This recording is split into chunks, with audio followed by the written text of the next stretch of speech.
የዘመን ተረኞች ኢዮብ ምዕራፍ 1-42 ዘመን የወጣለት እጅግ የከበረ በብዙ ሀብትና ጸጋ የነበረ ከክፋት ርቆ ሲኖር በቅንነት 7 ወንዶችና 3 ሴቶች ነበሩት።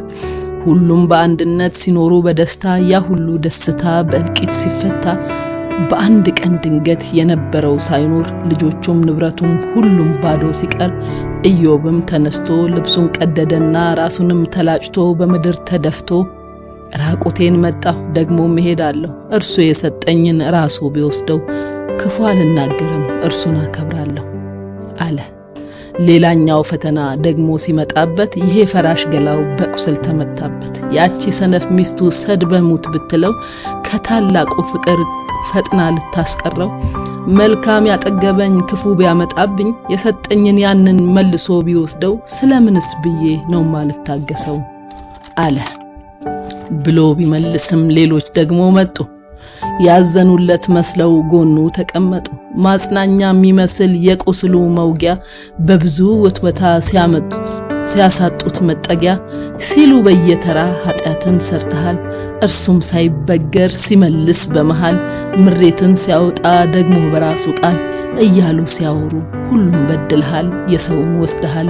ሁሉም በየተራ ቁስሉን ሲያደሙ የዘመን ተረኞች ወቀሳን ሲያሰሙ ካለፈበት ይልቅ የሆነውን አይተው ብዙ ቢኮንኑት ቅንነቱን ረስተው ደግሞ እርሱ በተራው ራሱን እያየ ጻድቅ ነኝ እያለ በራሱ ታበየ። ኤሊሁም ተነስቶ በቁጣ ተሞልቶ እንዲህ ተናገረ። ሁሉም በየተራ አድምጦ ነበረ። እግዚአብሔር ጻድቅ ነው፣ ማንንም አይንቅም፣ አይኖቹን ከጻድቅ ላይም አያነሳም። ስለዚህም ጠብቅ፣ ስማ፣ ጸጥ በልና ሊሰራ ያለውን እርሱ ያውቃልና። እግዚአብሔር በተራው ኢዮብን ጠየቀው፣ እኔን የሚረታ ማን ነው? ተከራክሮ ማን ነው ያሸንፈኝ ልረታስ ሞክሮ? ኢዮብም እንግዲህ ከንቱ ነኝ፣ ምን መልሳለሁ? እጄን በአፌ ላይ ዝም ብዬ ጭናለሁ አለ። ቻይነቱን ፈቃዱን ሲረዳ ከቂም ከምሬትም ራሱን ሲያጸዳ ያለው በእጥፍ ልጆቹን በእጥፍ ሁሉንም ጠግቦ አለፈ።